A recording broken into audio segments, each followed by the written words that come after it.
আজকের ভিডিওটিতে formation of the আর্থ সম্পর্কে আলোচনা করব। তো প্রথমেতে আমরা এই আলোচনার শুরুতে একদম পৃথিবী সম্পর্কে ২-৪টি ইম্পোর্টেন্ট কথা আমরা একটু জেনে নেব। তো দেখো এই যে পৃথিবী, এই পৃথিবী হচ্ছে দেখো যে সুবিশাল সৌরজগতের একটা গ্রহ। এটা আমরা ছোটবেলা থেকেই জেনে এসেছি যে আমাদের যে সৌরজগৎ রয়েছে অর্থাৎ সূর্যকে আ কেন্দ্র করে যে গ্রহগুলো পরিক্রমণ করছে, তো তার মধ্যে পৃথিবী হলো একটা।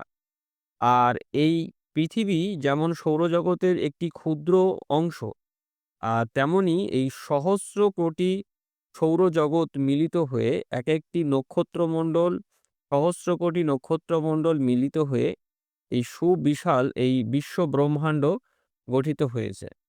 আর এই পুরো বিশ্ব ব্রহ্মাণ্ডের সাপেক্ষে আমাদের পৃথিবীকে যদি আমরা বিচার করি আয়তনের দিক থেকে, তাহলে আয়তনটা হবে এই মরুভূমির মাঝে অতি ক্ষুদ্র এক বালুকণার মতো।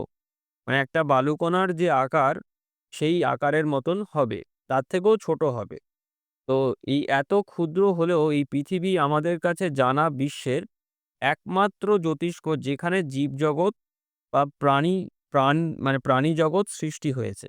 অর্থাৎ আমরা এখনো বিজ্ঞানের মাধ্যমেতে যতটুকুনি বিশ্ব ব্রহ্মাণ্ড সম্পর্কে জানতে পেরেছি, সেই জানা জগতের মধ্যে পৃথিবী হচ্ছে একমাত্র গ্রহ যেখানেতে প্রাণ আছে, জীবন রয়েছে। আর সেই কারণেতে দেখো এই যে আমাদের এই পৃথিবীর যে উৎপত্তির যে ইতিহাস, অর্থাৎ কিভাবে আমাদের পৃথিবী তৈরি হলো, ফরমেশনটা কিভাবে হলো, সেটা নিয়ে এই পৃথিবীবাসী মানে আমাদের কৌতূহলের শেষ নেই। আমরা সবসময় এই ব্যাপারেতে কৌতূহল যে এই ব্রহ্মাণ্ডের সৃষ্টি কিভাবে হয়েছে, এই সৃষ্টির সেই মুহূর্তটা কেমন ছিল, তার আগে কিভাবে মানে কি ছিল এবং পৃথিবীরই সৃষ্টি কিভাবে হলো ইত্যাদি যে বিভিন্ন যে ব্যাপার যেগুলো রয়েছে, সেগুলো আমরা সবসময় মানে এগুলো আমাদের কাছে সবসময় কৌতূহলের একটা ব্যাপার। তো সেই কারণেতে এই পৃথিবীর উৎপত্তি বা বিশ্ব ব্রহ্মাণ্ডের উৎপত্তি বিষয়েতে বিভিন্ন সময়তে নানা এই তত্ত্ব, মতবাদ, ধারণা প্রকাশিত হয়েছে। তো আজকের আমাদের আলোচনার বিষয় হচ্ছে যে আমরা ব্রহ্মাণ্ড নিয়ে আলোচনা করব না। ব্রহ্মাণ্ড কিভাবে সৃষ্টি হয়েছে সেটা আরো একটা আলাদা আলোচনার বিষয়। আমরা আলোচনা করব যে ব্রহ্মাণ্ড সৃষ্টি হয়ে যাওয়ার পরেতে আমাদের এই যে সৌরমণ্ডল তথা পৃথিবীর জন্ম কিভাবে হয়েছে সে বিষয়ে প্রাচীনকাল থেকে কি তত্ত্ব আছে, বিভিন্ন বিজ্ঞানী দার্শনিক মহলেতে কি তত্ত্ব এই প্রাচীনকাল থেকে আধুনিক কাল পর্যন্ত আছে, যেগুলোকে আমরা বিশ্লেষণ করব, যেগুলোকে আমরা জানব এবং তার মাধ্যমে বোঝার চেষ্টা করব যে কিভাবে এই পৃথিবীর জন্ম বা ফরমেশন হয়েছে। তো প্রথমে দেখো আসি একটা তত্ত্ব যেটার নাম হচ্ছে গ্যাসীয় মতবাদ। পৃথিবীর জন্ম সংক্রান্ত গ্যাসীয় মতবাদ। তো এই যে মতবাদটি, এই মতবাদটি দিয়েছেন হচ্ছে জার্মান দার্শনিক ইমানুয়েল কান্ট। আর উনি এটা ১৭৫৫ খ্রিস্টাব্দে এই মতবাদটি দিয়েছেন এবং এই মতবাদের মাধ্যমেতে উনি পৃথিবীর উৎপত্তি তো ব্যাখ্যা করেছেন এবং তার সঙ্গে, সঙ্গে সৌরজগৎ এবং সৌরজগতের অন্যান্য গ্রহ এবং সূর্যের উৎপত্তি সম্পর্কে উনি এই তত্ত্বে আলোকপাত করেছেন তার এই মতবাদেতে। তো দেখো কান্ট কি বলছেন, দেখো তার এই মতবাদেতে কান্ট বলছেন যে এই মহাশূন্যে যেখানে এখন সৌরজগৎ ভেসে আছে, একসময় তা কঠিন পদার্থ কণায় পূর্ণ ছিল এবং সেই কণাগুলি ছিল নিশ্চল এবং শীতল। অর্থাৎ আজকের আমাদের যেখানটাতে আমরা সূর্য এবং সূর্যকে কেন্দ্র করে যে গ্রহগুলোকে আমরা দেখি, অর্থাৎ এই যে পুরো যে সৌরমণ্ডল যেটা রয়েছে, সৌরজগৎ যেটা রয়েছে, সেই সৌরজগৎ সৃষ্টি হওয়ার আগে সেখানেতে কি ছিল? সেখানেতে কঠিন পদার্থ কণায় পূর্ণ ছিল। আর সেই পদার্থ কণা যেগুলো ছিল সেগুলো নিশ্চল এবং শীতল অবস্থাতে ছিল। তারপরে তো দেখো এই কণাগুলোর মধ্যে অভিকর্ষজ টানের ফলে যে পারস্পরিক সংঘর্ষ ঘটে, তার ফলে প্রচণ্ড তাপ ও ঘূর্ণনের সৃষ্টি হয়। অর্থাৎ ওই কঠিন পদার্থ কণায় পূর্ণ যে অংশটা যেটা ছিল, তার মধ্যে থাকা যে নিশ্চল যে কণাগুলো, সেগুলো একটা সময়তে অভিকর্ষজ টানের ফলেতে পারস্পরিক সংঘর্ষেতে লিপ্ত হয় এবং যেটা শীতল অবস্থায় ছিল, সেই শীতল অবস্থাতে থেকে আস্তে, আস্তে প্রচণ্ড তাপ তৈরি করতে শুরু করে। যেহেতু পরস্পর সংঘর্ষ ঘটতে থাকে সেই কারণে। তার সঙ্গে ঘূর্ণনেরও সৃষ্টি হয়। তারপরেতে কি হয় দেখো যে এরপরেতে এই তাপ ও ঘূর্ণন যখন বাড়তে থাকে, তখন সেই গ্যাসীয় মেঘপুঞ্জের মধ্যভাগে অর্থাৎ তার নিরক্ষীয় অঞ্চলেতে প্রবল কেন্দ্রাতিক বা কেন্দ্র বহির্মুখী বলের উৎপত্তি হয়। তারপরেতে এই অভিকর্ষজ বলের তুলনায় যখন এই কেন্দ্রাতিক বলের পরিমাণ বেড়ে যায়, একটা সময় আসে যখন হচ্ছে যে সেই বস্তুকণার মধ্যে থাকা অভিকর্ষজ বল তার থেকেও কেন্দ্রাতিক বলের পরিমাণটা বেড়ে যায়। তখন কি হয় যে সেই গ্যাসীয় সমূহ একটার পর একটা বলয়ের আকারে ছিটকে বেরিয়ে আসে এবং অবশিষ্ট সেই মধ্যভাগে বা কেন্দ্রীয় অংশে পদার্থসমূহ থেকে সূর্যের সৃষ্টি হয়। অর্থাৎ আজকের আমরা যে সূর্যকে দেখি, এই সূর্যটা হচ্ছে সেই আ কান্টের মত অনুযায়ী সেই যে বস্তুকণাটা যে গ্যাসীয় পদার্থ কণার যে অবশিষ্ট অংশটা যেটা ছিল, যেটা আর ছিটকে বেরিয়ে যেতে পারেনি, সেটাই অবশিষ্ট হিসেবেতে সূর্য হিসেবে থেকে গিয়েছে। আর তারপরে দেখো যে এই যেটা বেরিয়ে গিয়েছিল, এই যে কান্টের মতে একটার পর একটা বলয়ের আকারেতে ছিটকে বেরিয়ে যাওয়া সেই পদার্থগুলি এই স্থানে ঘনীভবনের ফলে একেকটি গ্রহের উৎপত্তি হয়েছে। আর এই গ্রহগুলোর কি হয়েছে দেখো, উৎপত্তি হয়ে যাওয়ার পর থেকে এই গ্রহগুলো ওই মাঝখানে যে কেন্দ্রীয় অংশ যেটা সূর্যের রূপ নিয়েছে, তার চারিদিকে এটা ঘুরতে থাকে। আর তারপরে তো কারণ বলছে যে এই নতুন সৃষ্টি হওয়া এই গ্রহগুলি থেকে প্রায় একই প্রক্রিয়ায় বেরিয়ে যাওয়া পদার্থসমূহ পুনরায় আবার সংকুচিত ও ঘনীভূত হয়ে ক্ষুদ্র সংস্করণ রূপে এই উপগ্রহের সৃষ্টি হয়েছে। অর্থাৎ গ্রহগুলো সৃষ্টি হওয়ার পরেতে ঠিক ওই একই রকমভাবে ওই গ্রহর মানে মধ্যে থাকা যে অংশ যে পদার্থ যেগুলো সমূহ যেটা, সেখান থেকেও ঠিক ওই একই রকমভাবে হচ্ছে যেভাবে সৌরমণ্ডলের বাকি গ্রহগুলো তৈরি হয়েছে, ঠিক গ্রহগুলো থেকে উপগ্রহগুলো এই সংকুচিত ঘনীভূত হয়ে আস্তে পদার্থ কণাগুলো থেকে তৈরি হয়েছে। তো এইভাবে হচ্ছে কান্ট তার এই গ্যাসীয় মতবাদের মাধ্যমেতে উনি এই মানে সৌরজগৎ এবং পৃথিবীর উৎপত্তি উনি ব্যাখ্যা করেছেন। এরপরে দেখো আরো একটা মতবাদ রয়েছে, যেটাকে বলা হয় হচ্ছে নীহারিকা মতবাদ। তো এই নীহারিকা মতবাদটি ১৭৯৬ খ্রিস্টাব্দে এই ল্যাপ্লাস দেন। এই ফরাসি জ্যোতির্বিজ্ঞানী ল্যাপ্লাস দেন এবং তিনিও হচ্ছে এই পৃথিবী সহ সৌর পরিবারের মানে সৌরজগতের গ্রহ এবং সূর্যের উৎপত্তি সম্পর্কে তার এই মতবাদে ব্যক্ত করেন। মানে নীহারিকা মতবাদে ব্যক্ত করেন। এবং দেখো এই যে কান্টের মতবাদের কিছু ত্রুটি ছিল, যে ত্রুটিগুলোকে এই ল্যাপ্লাস সংশোধন করেন এবং নতুন রূপেতে তার এই নীহারিকা মতবাদের মাধ্যমেতে এই সৌরজগৎ, পৃথিবী এবং উপগ্রহের মানে সৃষ্টির ব্যাখ্যাটা উনি দেন। তো ল্যাপ্লাস কি বলছেন দেখো। ল্যাপ্লাস বলছে যে প্রথম থেকেই আদি বস্তুকণা সমূহ একটি উত্তপ্ত গ্যাসীয় পিণ্ডের আকারেতে ঘূর্ণায়মান ছিল, যাকে উনি নীহারিকা বলছেন।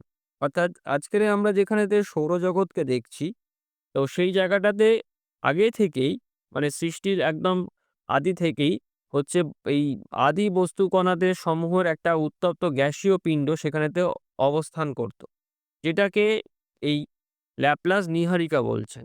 তারপরে দেখো এই পরবর্তীকালে এই নীহারিকাটি ক্রমশ শীতল ও সংকুচিত হতে থাকে।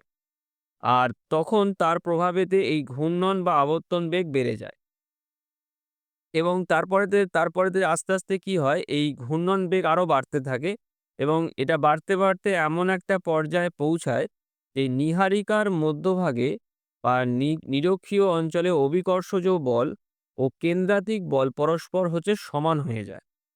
তো তারপরেতে কি হচ্ছে দেখো যে এই নীহারিকা যখন আরো সংকুচিত হয়, তখন বাইরের বলয়াকার অংশ সংকোচনে অংশগ্রহণ না করে ওজন শূন্য অবস্থায় নিজের জায়গায় স্থিরভাবে ভাসমান থাকে।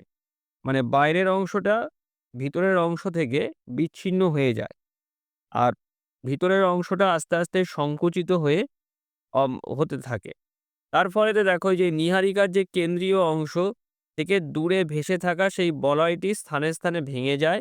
মানে যেটা বিচ্ছিন্ন হয়ে গেল ওই মূল অংশ থেকে, সেটারও আবার তার মধ্যে আবার ভাঙন ধরল এবং ধরে সেই স্থানে ভেঙে এই ভাঙা অংশগুলি কালক্রমে একত্রিত ও ঘনীভূত হয়ে একটা গ্রহের সৃষ্টি করে। আর এইভাবেই প্রায় একই প্রক্রিয়ায় গ্রহগুলি থেকে উপগ্রহেরও সৃষ্টি হয়। আর ওই নীহারিকার মাঝের যে কেন্দ্রীয় যে অংশটা, যেটা আস্তে, আস্তে সংকুচিত হয়ে কেন্দ্রীয় রূপ নেয়, আর সেটা হচ্ছে আ সূর্যরূপে থেকে যায়।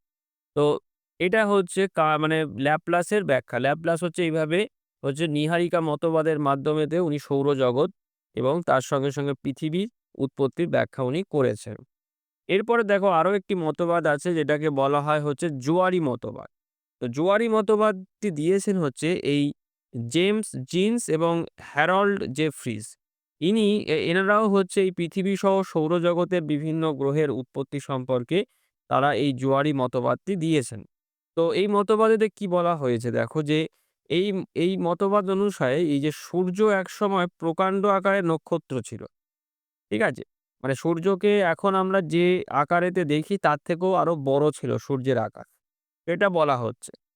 তারপরে পরবর্তী সময়তে কি হয় দেখো যে সূর্য থেকে বহুগুণ বড়। মানে সূর্যের যা আকার সেই সময় ছিল তার থেকেও আরো বড় একটা অতি শক্তিশালী নক্ষত্র তার নিজস্ব পথে পরিক্রমণ করতে, করতে হঠাৎই সূর্যের খুব কাছে চলে আসে।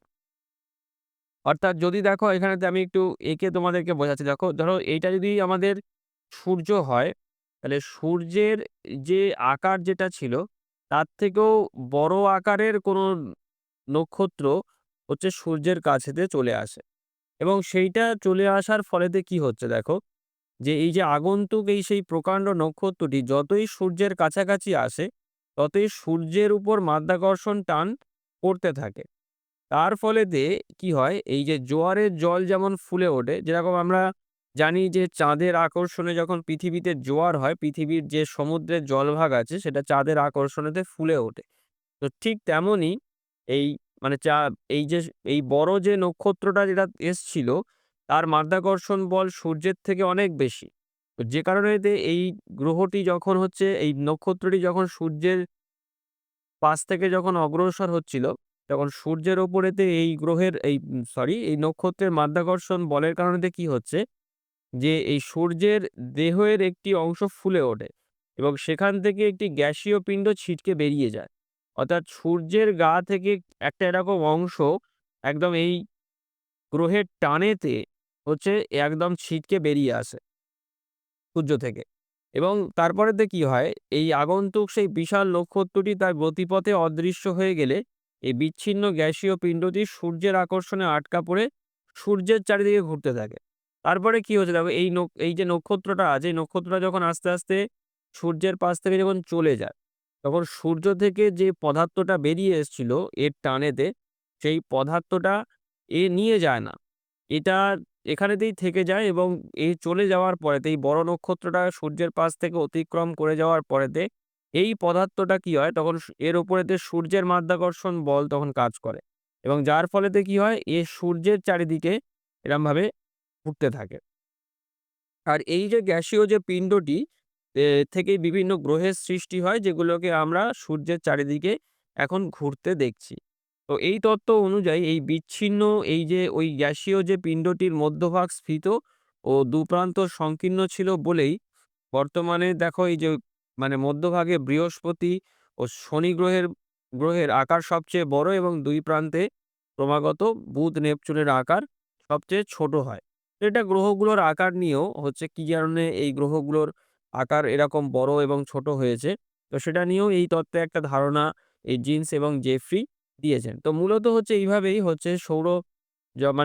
মানে সূর্যের একটা অংশ থেকেই এই সৌরজগতের বাকি যে সমস্ত গ্রহগুলো আছে, সেই গ্রহগুলো তৈরি হয়েছে এবং এই সূর্য থেকে এই অংশটা ছিটকে বেরিয়ে যাওয়ার পিছনেতে এই যে বড় যে নক্ষত্র যেটা আসে সূর্যের পাশে আসে এবং তা অতিক্রম করে যাওয়ার সময় এই সূর্য থেকে একটা অংশ এই ছিটকে বেরিয়ে আসে এখানটাতে। এইভাবে এটাকে ব্যাখ্যা করা হয়েছে যে এই পৃথিবী এবং সহ অন্যান্য যে গ্রহগুলো সৌরমণ্ডলের অন্যান্য গ্রহগুলোর উৎপত্তি সম্পর্কে। আচ্ছা, এরপরেতে দেখো আরেকটা মতবাদ যেটা রয়েছে সেটা হচ্ছে যে এই গ্রহকণিকা মতবাদ। যেটা দেন এই আমেরিকার বিজ্ঞানী চেম্বারলিন ও মুল্টন।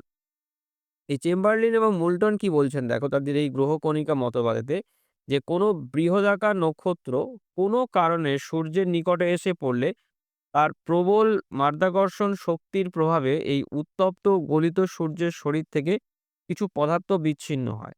আর এই বিচ্ছিন্ন পদার্থের নাম দেওয়া হয় হচ্ছে এই গ্রহ কণিকা, বা ইংরেজিতে যেটাকে বলা হয় প্ল্যানিটেস্টিমাল, এটা। আর এই গ্রহ কণিকাগুলি সূর্যের অভিকর্ষ এলাকায় মধ্যে আবর্তিত হতে থাকে, কারণ ততক্ষণে বৃহদায়তন আগন্তুক নক্ষত্রটি দূরে সরে যায়। আর এই গ্রহ কণিকাগুলি একত্রিত হয়ে ক্রমে বৃহদাকার গ্রহের সৃষ্টি করে। আর এই চেম্বারলিন এইভাবেই হচ্ছে এই পৃথিবী সহ সৌরজগতের অন্য সব যে গ্রহ যেগুলো আছে তার সৃষ্টির কথা বলেছেন। তো গ্রহকণিকা মতবাদ আর জোয়ারি মতবাদ যেটা আছে সেটা কিছুটা হলেও একই রকম লাগে। এরপরে তো দেখো আরেকটা যেটা মতবাদ যেটা রয়েছে সেটার নাম হচ্ছে ধূলিমেঘ তত্ত্ব। তো এই তত্ত্বটি এই তত্ত্বটি দিয়েছিলেন হচ্ছেন এই যে জার্মান পদার্থবিদ কার্ল ভন উইসাকার। এই ১৯৪৩ সালেতে উনি এই তত্ত্বটি দেন।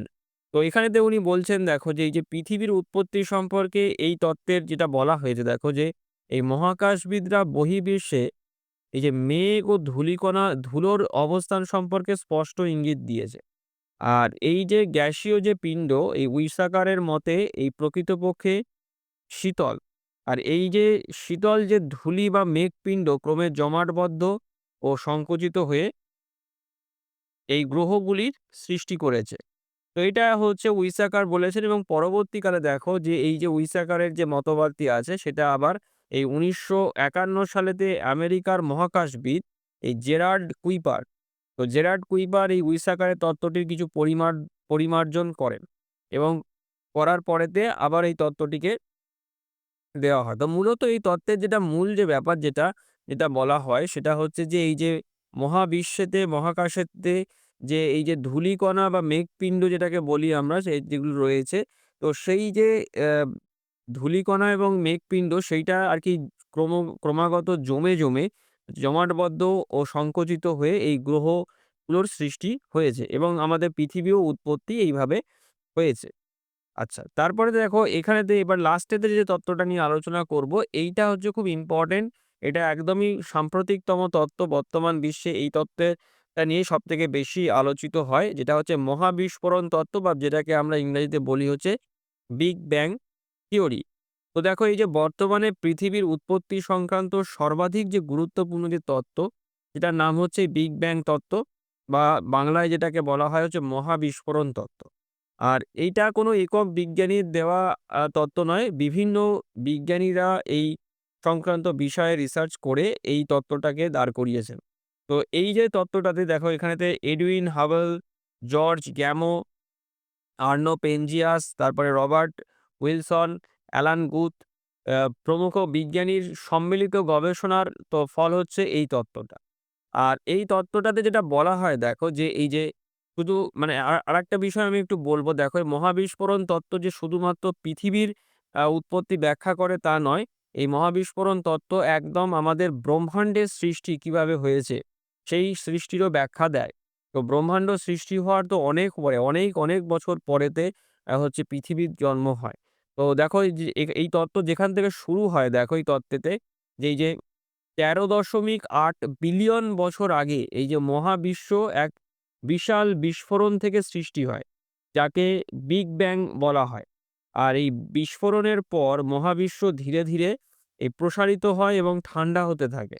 কারণ বিগ ব্যাং এর সময় যে পরিমাণ তাপ উৎপন্ন হয় সেই অকল্পনীয় তাপ সময়ের সঙ্গে আজ থেকে এই ১৩.৮ বিলিয়ন বছর ধরে আস্তে সেই যে অকল্পনীয় যে তাপটা, সেই তাপটা এই আস্তে ঠান্ডা হতে থাকে, এবং তার সঙ্গে এই মহাবিশ্ব হচ্ছে প্রসারিত হয়। আর এই প্রক্রিয়াতে কি হয় দেখো এই হাইড্রোজেন, হিলিয়াম পরমাণু তৈরি হয়, যা মিলে পরবর্তী সময়তে এই নক্ষত্র ও গ্যালাক্সি তৈরি হয়েছে, এবং প্রায় এই 4.6 বিলিয়ন বছর আগে এই সূর্যকে ঘিরে একটি গ্যাস ও ধুলোর মেঘ থেকে এই সৌরজগৎ তৈরি হয়। এটা এই তত্ত্বেতে বলা হচ্ছে। আর সেই মেঘের ভিতরে থাকা পাথর ও ধুলা একত্রিত হয়ে পৃথিবীর তৈরি হয়। এটা হচ্ছে পৃথিবীর জন্মের কথা বলা হচ্ছে। তো এবারেতে দেখো এই ১ম এ পৃথিবী ছিল উত্তপ্ত, পরে ঠান্ডা হয়ে ভূত্বক, বায়ুমণ্ডল, জল ইত্যাদি মানে পৃথিবীর যে বিবর্তনের যেটা পৃথিবীর সৃষ্টি হওয়ার পরে কারণ আমরা ছোট থেকেই আমরা জেনে এসেছি যে সৃষ্টির সময়তে পৃথিবী সে উত্তপ্ত একটা অগ্নিপিণ্ড ছিল। তো সেটা আস্তে, আস্তে পরবর্তীকালে ঠান্ডা হয়েছে। বিশেষ করে পৃথিবীর যে উপরিপৃষ্ঠ যেটা রয়েছে সেই উপরিপৃষ্ঠ যেটাকে আমরা ভূত্বক বলছি, এই ভূত্বকটাই ঠান্ডা হয়েছে। গুরুমণ্ডল, কেন্দ্রমণ্ডল এখনো উত্তপ্ত গলিত অবস্থাতে রয়েছে। এবং উপরিপৃষ্ঠটা ঠান্ডা হয়ে যাওয়ার পরেতে তারপর বায়ুমণ্ডল তৈরি হয় এবং তারপরেতে তারও বিবর্তন হতে থাকে। তো আস্তে, আস্তে পৃথিবীর আ সৃষ্টির পরেতে পৃথিবী সময়ের সঙ্গে, সঙ্গে বিবর্তিত হতে থাকে এবং আল্টিমেটলি মানে আমাদের পৃথিবী হচ্ছে জীবজগতের বাসযোগ্য একটা পরিবেশ পৃথিবীতে তৈরি হয় এবং তারপরেতে প্রাণের সৃষ্টি হয় যা থেকে হচ্ছে বর্তমানেতে আমরা এই আজকের বেঁচে আছি। তো এইভাবে দেখো এই মহাবিস্ফোরণ তত্ত্ব এটা আমি খুবই সংক্ষিপ্তভাবে তোমাদেরকে জাস্ট একদম মূল বিষয়টা তোমাদেরকে আমি বললাম। মহাবিস্ফোরণ তত্ত্ব হচ্ছে অনেকটা বড় একটা ব্যাপার। অনেক বিষয়ের মধ্যে রয়েছে। তো সেইটা। তো এইভাবেই হচ্ছে এই যে পৃথিবীর জন্ম হয়েছে যেটা এই তত্ত্বে বলা হয়েছে। তো দেখো আজকে আমি কয়েকটা গুরুত্বপূর্ণ তত্ত্ব সম্পর্কে তোমাদের সঙ্গে আলোচনা করলাম যার মাধ্যমেতে আমি বোঝানোর চেষ্টা করলাম যে কিভাবে এই পৃথিবীর জন্মটা হয়েছে। আশা করি তোমরা এই আলোচনার মাধ্যমেতে বুঝতে পেরেছো যে আমাদের পৃথিবীর এবং তথা সৌরমণ্ডলে বাকি গ্রহ বা সূর্যের উৎপত্তিটা ঠিক কিভাবে হয়েছে। তো আজকের ভিডিওটা আমি এখানেতেই শেষ করলাম। সবাই ভালো থেকো। Thank you.